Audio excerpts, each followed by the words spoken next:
kasih Mbak Natasha. Assalamualaikum warahmatullahi wabarakatuh. Selamat sore Bapak Ibu sekalian. Salam sejahtera. Bapak, Ibu, PLTSS Dirjen, Bapak Ibu pimpinan LLDikti atau Bapak Ibu pimpinan perguruan tinggi dan para calon pengusul matching fund batch ketiga. Izinkan saya untuk mengulas mengenai ini pembelajaran dari kegagalan proposal-proposal batch 1 dan batch 2. Silakan lanjut, Mbak.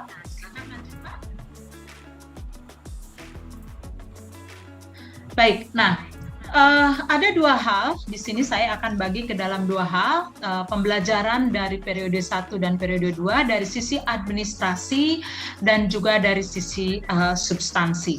Nah, dari sisi substansi ini saya akan mengulas satu persatu mulai dari rekam jejak pengusul sampai kemudian ke penganggaran. Nah, semoga apa yang akan saya sampaikan ini menjadi pembelajaran untuk perbaikan pada proposal yang akan disampaikan pada batch 3. Nah, yang pertama, lesson learned dari administrasi. Nah, ini memang administratif sifatnya, tetapi ini yang harus dipenuhi. Nah, yang pertama ya di sini dari sisi materai ya di sini. Nah, ini sepertinya hal yang sepele, tetapi ini adalah terkait dengan pemenuhan administrasi kesahan dari usulan. Nah, yang pertama di sini ada juga ditemukan ya ini dari tadi 4.000 proposal, ini memang dilihat satu persatu oleh tim administrasi. Jadi ada materai ini palsu atau duplikat atau scan yang diambil dari Google. Jadi dari images yang tersedia di Google langsung di-cut, ditempelkan ke sana.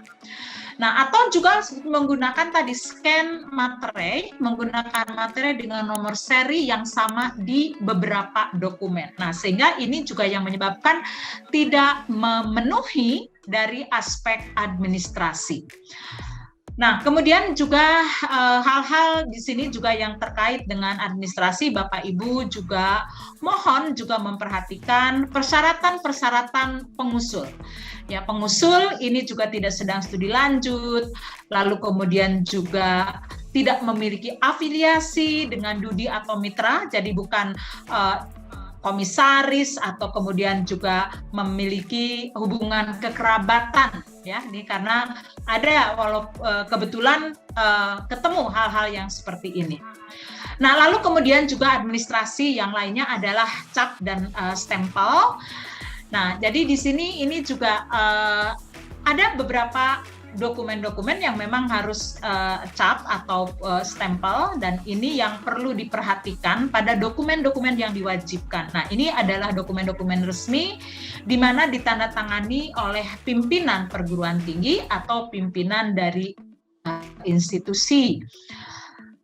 Nah, kemudian juga terkait nama pengusul ya. Nama pengusul ini ternyata juga ada beberapa nama pengusul di proposal ini tidak sama dengan nama pengusul yang didaftarkan. Jadi yang mendaftar anggota timnya, tetapi kemudian usulan ini atas nama insan perguruan tinggi yang lain ya, yang tidak terdaftar di Kedereka.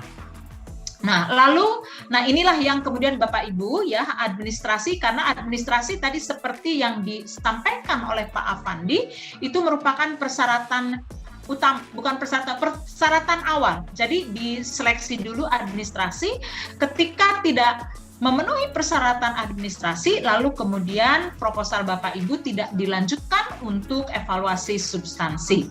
Nah, mengenai tanda tangan, nah jadi di sini ini bisa menggunakan tanda tangan elektronik maupun tanda tangan basah lalu kemudian dipindai.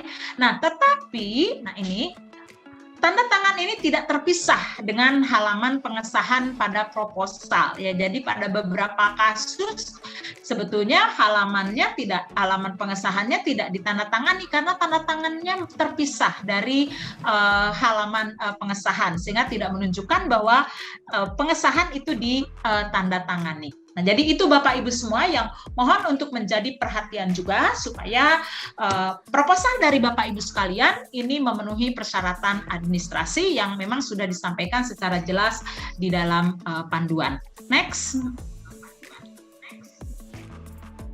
Oke, nah baik, kita masuk pada kelemahan proposal dari sisi substansi. Nah, ini yang paling banyak ya. Yang paling banyak tadi Bu Ses menyampaikan bahwa 75% ini belum memenuhi secara substansi. Dari mulai rekam jejak, peran mitra, program desain atau desain program, ini merupakan kelemahan yang paling banyak adalah pada desain program. Lalu kemudian luaran dan IKU serta MBKM. Nah, ini nanti saya akan jelaskan karena MF ini bukan kegiatan yang dikreasi atau yang didesain, diciptakan hanya untuk pelaksanaan MBKM. Nah, pada beberapa proposal ini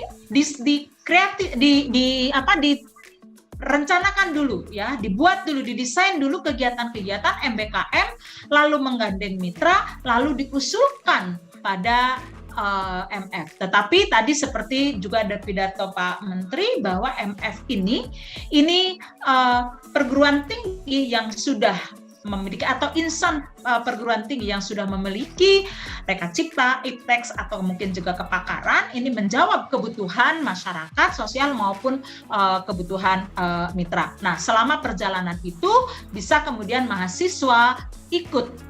Ya, jadi bukan sebaliknya diciptakan apa sih kegiatan-kegiatan untuk meningkatkan IKU terkait dengan MBKM lalu menggandeng mitra. Nah, lalu kemudian dari sisi penganggaran yang terakhir nanti akan saya sampaikan kelemahan-kelemahan dari sisi penganggaran.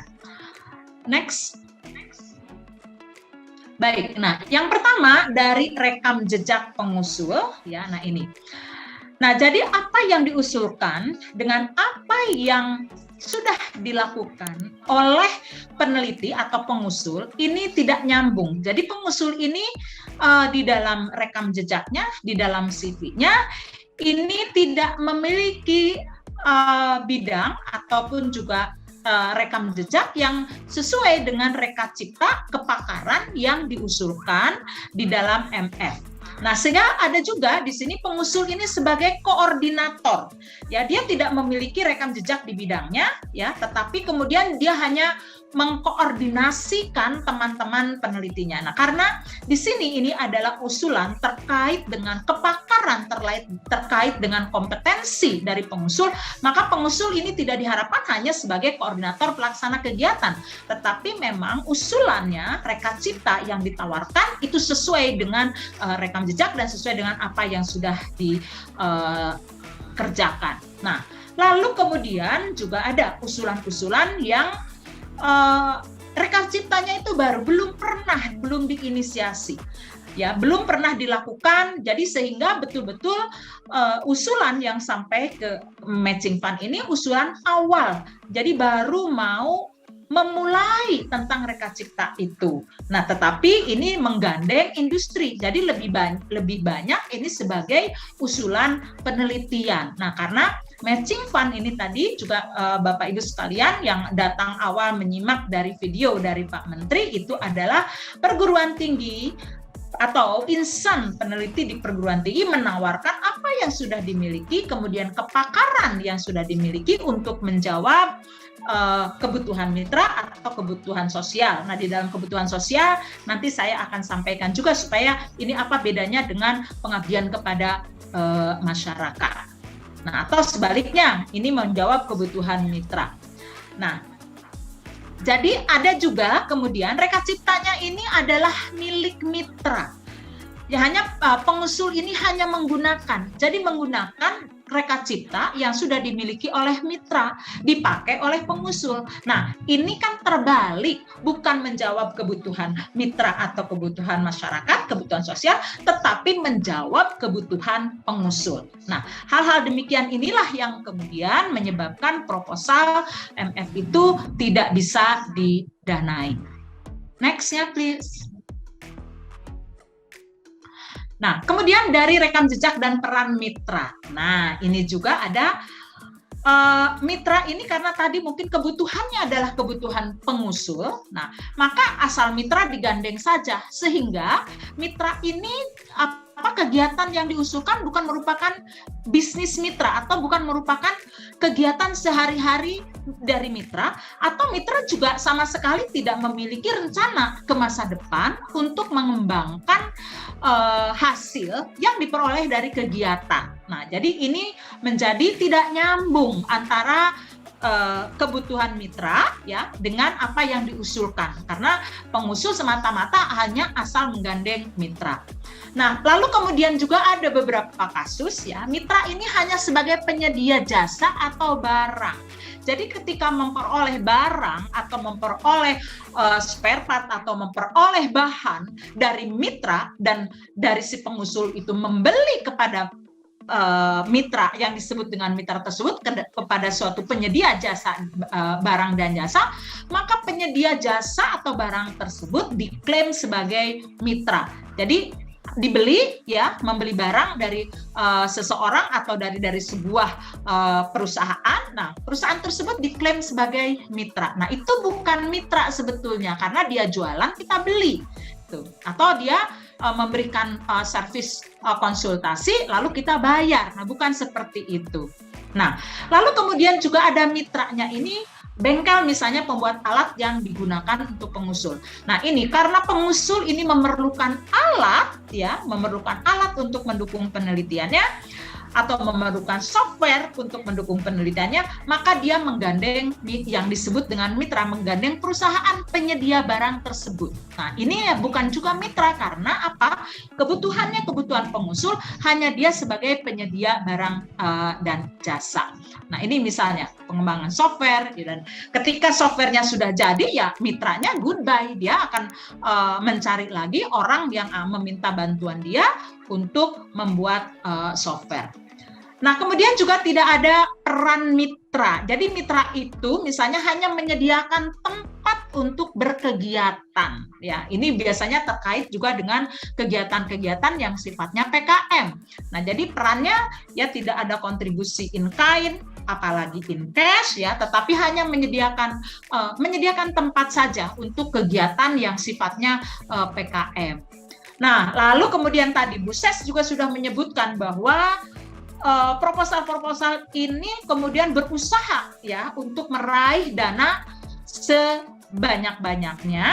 Nah, karena ada persyaratan minimal 1:1, maka dana mitra ini yang harus besar. Nah, pada banyak kasus di sini, bukan beberapa, pada banyak kasus di sini perhitungan kontribusi dari mitra itu menyertakan aset yang dimiliki.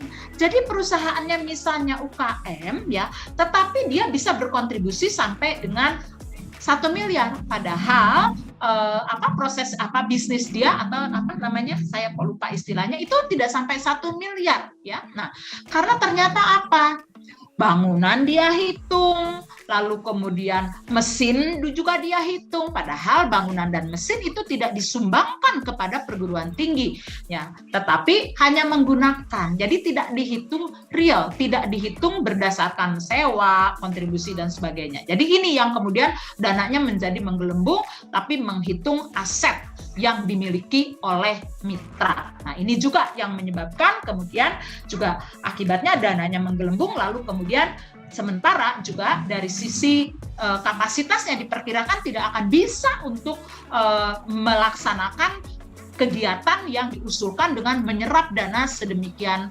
besar. Next-nya please. Oke, nah lalu kemudian peta jalan. Nah, sebetulnya peta jalan ini terkait sekali dengan rekam jejak dari peneliti dan next-nya yang akan dilakukan oleh mitra ya, oleh mitra atau oleh pengguna. Nah, ini jadi banyak sekali yang tidak menunjukkan masa lalunya atau rekam jejak. Apa sih hasil yang sudah diperoleh, apa yang sudah dibangun oleh pengusul, dan lalu kemudian apa yang akan dikerjakan oleh mitra. Jadi bisa saja usulan dari MF ini merupakan satu bagian dari peta jalan itu. Nah, kebanyakan peta jalan yang disampaikan itu menunjukkan tahapan kegiatan, ya, pada tahapan kegiatan yang akan dilakukan dengan dana MF atau dengan dana dikti. Misalnya, tahapan yang pertama menghubungi Dudi, tahapan yang kedua FGD dengan Dudi. Kalau itu adalah tahapan kegiatan persiapan yang dilakukan ketika menyusun proposal. Jadi yang dimaksud dengan peta jalan, rekam jejak ini bukan kegiatan yang baru kemarin sore, tetapi kegiatan yang sudah dilakukan oleh peneliti, ya, di dalam membangun atau mengembangkan reka cipta atau kepakarannya, atau kemudian juga hal-hal yang ditawarkan kepada mitra untuk menjawab kebutuhannya atau untuk menjawab kebutuhan sosial. Nah, sehingga dengan demikian, ya, posisi dari usulan terhadap peta jalan ini menjadi tidak jelas, ya. Nah, sehingga tadi peta jalan ini bisa merekam sebetulnya rekam jejak yang sudah dilakukan oleh peneliti, dan lalu kemudian target yang akan dicapai, ya, target yang akan dicapai termasuk juga memperlihatkan rencana ke depannya sampai kalau itu barang sampai kemudian dikomersialisasi, atau kemudian itu kalau itu berupa kebijakan, ya, sampai kemudian diadopsi oleh institusi mitra dan kemudian dikeluarkan sebagai suatu kebijakan. Baik, next. Oke, nah ini yang paling banyak, ya, program desain ini yang paling banyak kelemahannya, ya, program desain ini, ya. Jadi yang pertama tadi banyak sekali yang kegiatan itu merupakan kegiatan penelitian yang aplikasinya masih jauh. Jadi penelitian dasar mitra hanya sebagai bahan atau penyedia bahan atau penyedia peralatan untuk mendukung kegiatan penelitian sesuai dengan keinginan dari pengusul. Nah, lalu kemudian kegiatan merupakan pengabdian kepada masyarakat. Nah, sehingga di sini yang dinamakan mitra, ya, pada proposal ini, ya, ini masyarakat penerima manfaat itu dijadikan sebagai mitra, ya. Jadi sebagai mitra, perannya dari mitra itu misalnya menyediakan tempat, ya. Jadi hanya sebagai penerima, betul-betul pengabdian kepada masyarakat yang langsung, bahkan juga ada dana-dana yang dari matching fund ini dibelikan suatu alat lalu kemudian dibagikan kepada masyarakat. Nah, jadi ini yang lalu kemudian membuat proposal tersebut, ya, tidak layak didanai dengan matching fund. Memang betul memenuhi kebutuhan masyarakat. Nah, tetapi bukan hanya pengabdian kepada masyarakat. Nah, tetapi di sini ini juga yang diharapkan adalah ada engagement dari mitra. Mitranya itu siapa? Ya, bisa dunia usaha, dunia industri misalnya melalui kegiatan CSR, atau juga mungkin kegiatan-kegiatan di institusi pemerintahan. Nah, tetapi juga, nah, terkait dengan kerjasama dengan institusi pemerintahan, tidak juga kemudian tupoksi dari institusi tersebut itu diambil alih oleh kedai reka atau oleh pendanaan dari matching fund ini. Ini karena ada banyak kasus juga.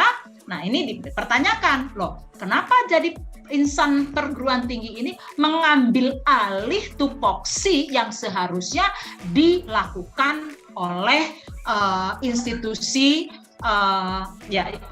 institusi atau mitra di sini.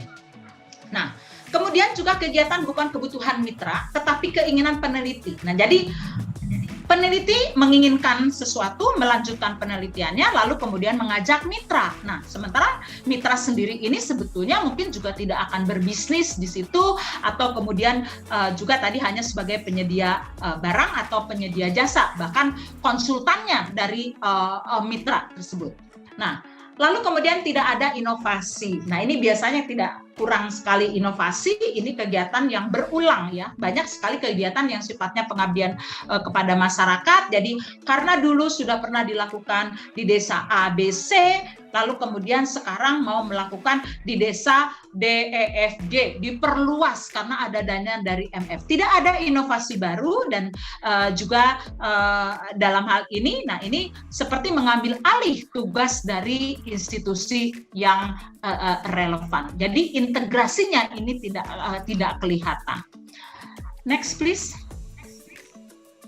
Lanjut. Oke, nah jadi Bapak Ibu, nah inilah contoh pola kemitraan untuk pemberdayaan kepada masyarakat. Nah, ini yang garis merah yang langsung dari PT atau konsorsium PT dengan menggunakan dana MF ini langsung diberikan kepada mitra sasaran penerima manfaat. Nah, yang garis merah ini yang kita kenal biasanya sebagai apa? Pengabdian kepada masyarakat.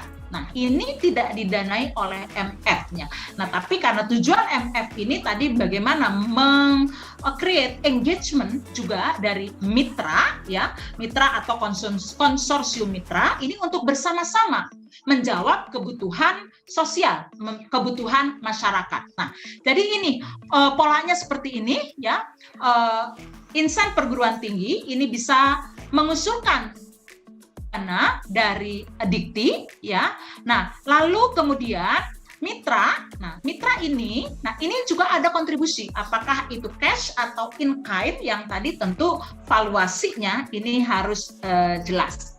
Nah, mitra atau konsorsium ini lalu kemudian bersama-sama untuk meng-create suatu kegiatan untuk menjawab kebutuhan masyarakat. Apakah itu teknologi, knowledge, peralatan, ini bisa dari mitra, lalu consumable-nya dari mitra. Nah, kepakaran ini dari perguruan tinggi. Sehingga di sini kelihatan kerjasama antara perguruan tinggi atau insan di perguruan tinggi dengan mitra atau konsorsium untuk menjawab kebutuhan sosial. Jadi bukan semata-mata PKM, tetapi menggunakan kepakaran, lalu kemudian juga ada engagement dari mitra. Nah, namun manakala mitranya ini juga merupakan institusi pemerintah, nah ini juga harus terlihat integrasinya, bukan semata-mata dari MF ini menggantikan ya tupoksi dari mitra.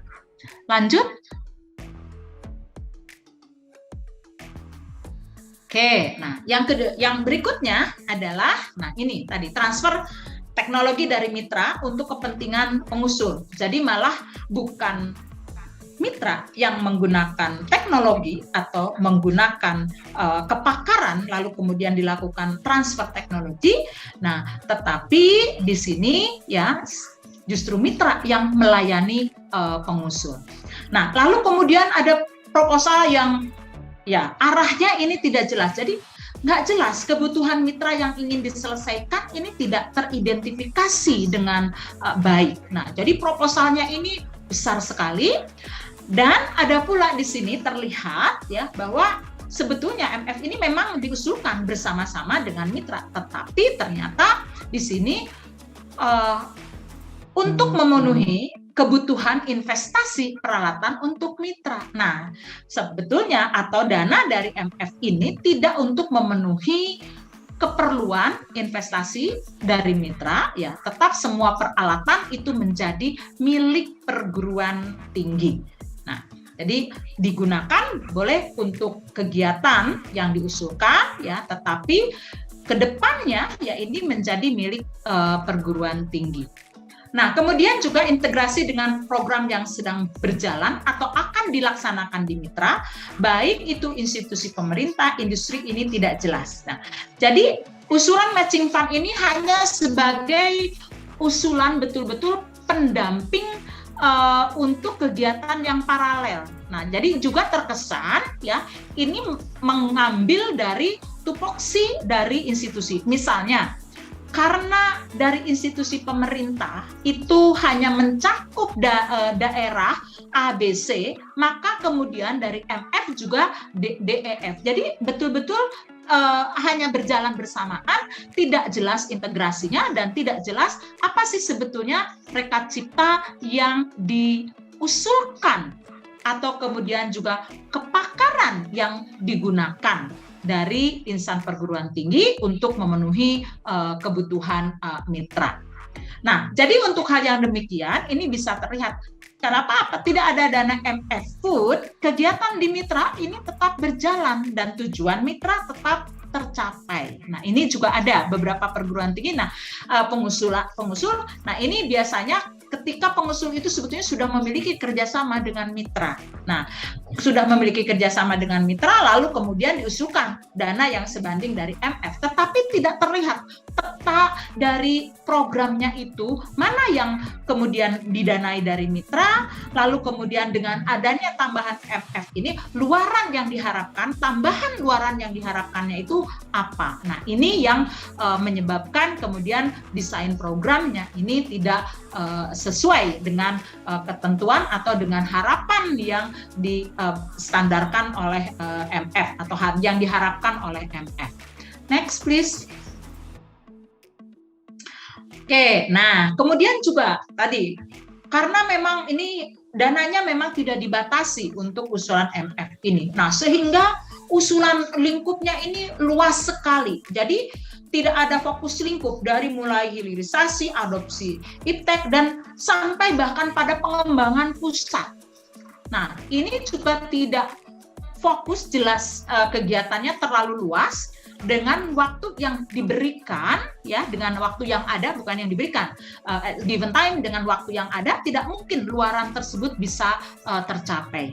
Lalu kemudian akibatnya apa? Karena ini luas sekali, roadmap-nya juga tidak jelas.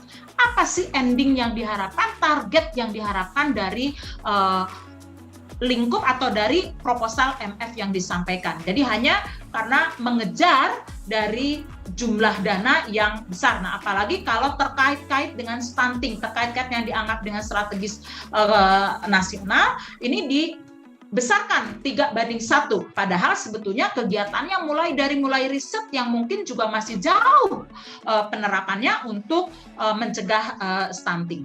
Dan ini juga menjadi hanya sekumpulan kegiatan, ya, mungkin A pengen ini, B pengen ini, C pengen ini, lalu menunjuklah si B yang sebagai ketua penelitinya. Tetapi tidak ada story, tidak ada cerita yang mengalir yang terlihat dari roadmap-nya.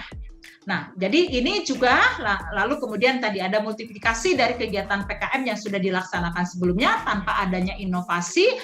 Lalu juga yang paling sering di sini yang dilihat adalah dari sisi jumlah dananya tanpa mempertimbangkan waktu yang tersedia. Next please.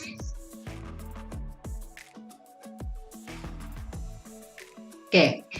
Nah, lalu kemudian sekarang kaitannya dengan MBKM. Nah, maka tadi Pak Apandi juga menyampaikan bahwa matching fund ini bukan penelitian biasa, kemudian juga bukan hanya PKM, ya, tetapi satu harus ada engagement dari mitra untuk menjawab kebutuhan mitra, lalu kemudian kegiatan ini dimanfaatkan untuk memenuhi atau untuk sebagai arena untuk latihan para mahasiswa.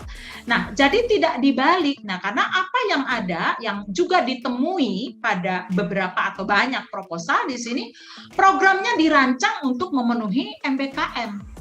Menyediakan tempat magang atau mahasiswa berkegiatan sehingga bisa langsung berkontribusi pada IKU. Bukan dibangun dari kebutuhan mitra atau kebutuhan masyarakat. Nah, karena dikejar juga IKU-nya, ya, maka kemudian difikirkan bikin kegiatan PKM kepada masyarakat. Lalu dari situ supaya ada mitra, dicarilah mitra. Walaupun mitra itu mungkin juga ya tadi hanya untuk menyediakan tempat atau kemudian juga hanya kontribusinya ini tidak langsung dan tidak ada kaitannya dengan bisnis proses yang ada di mitra atau kegiatan yang ada di mitra ataupun untuk masa depan. Nah, jadi bukan di-create dulu kegiatan-kegiatan yang akan digunakan oleh MBKM, tetapi tadi kegiatannya untuk menjawab kebutuhan mitra atau kemudian bersama-sama mitra untuk menjawab kebutuhan sosial, lalu kemudian dari situ diidentifikasi di mana mahasiswa atau dosen yang lain itu bisa terlibat. Next please. Oke, nah jadi Bapak Ibu sekalian, nah kalau kita lihat inilah desain yang seharusnya dilakukan. Jadi ada kebutuhan mitra atau kebutuhan masyarakat, lalu kemudian dari insan perguruan tinggi ini sudah memiliki produk iptek atau kepakaran, ya. Nah, atau mungkin juga produk ipteknya ini, jadi tadi bukan hanya dimulai, tapi sudah ada rekam jejaknya. Lalu bersama-sama ini membuat program. Dan program bersama-sama ini, nah funding dan sumber dayanya dari Dikti dan dari mitra.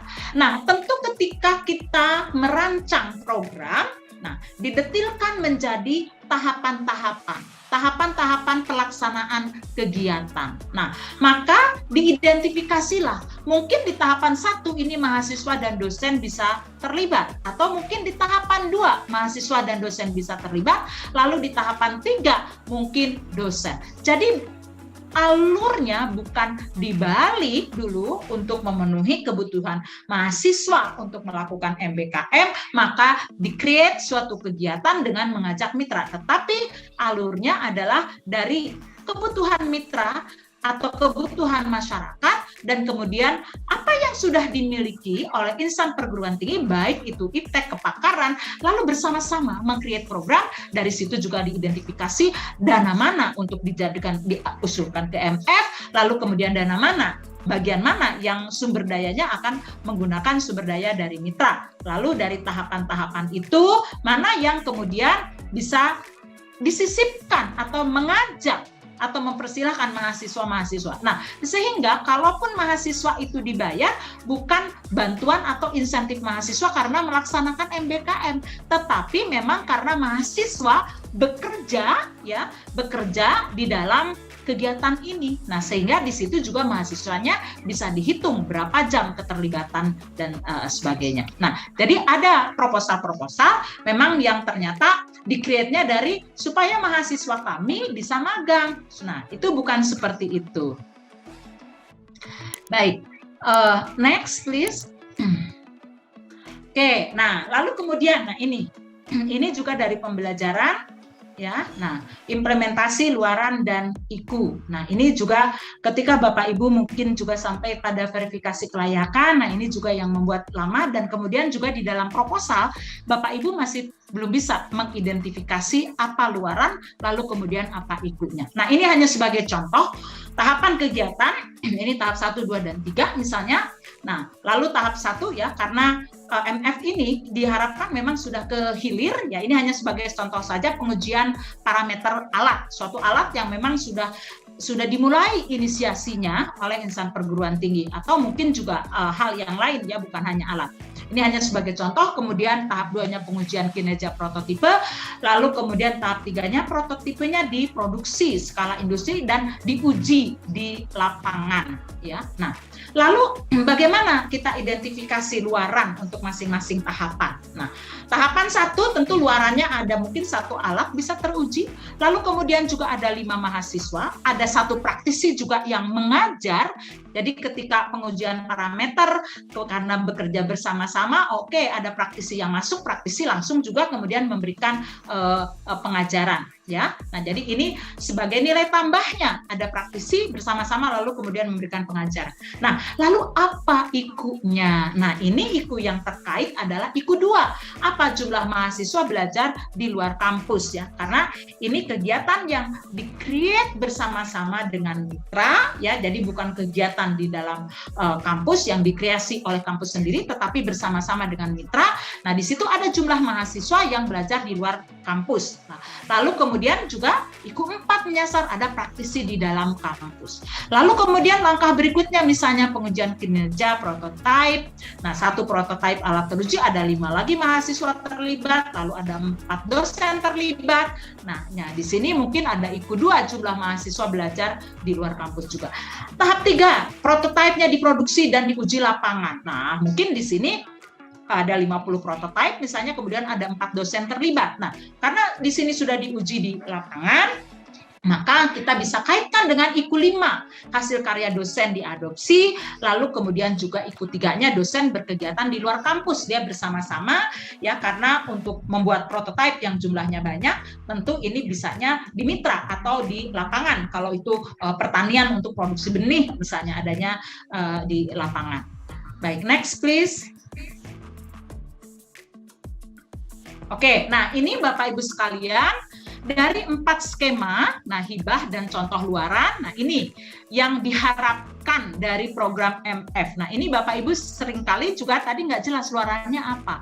Nah untuk lingkup yang pertama misalnya skema adopsi atau difusi, hilirisasi, komersialisasi produk, dan lain sebagainya. Apa contoh yang bisa diklaim oleh pengusul tadi? Prototype produk komersial atau industri, dokumen lisensi pemanfaatan inovasi, dokumen perjanjian komersialisasi, dokumen kebijakan yang siap diusulkan ke pemerintah, analisis biaya manfaat untuk inovasi, sosial humaniora, kemudian instalasi uji coba, fungsi dan lain sebagainya.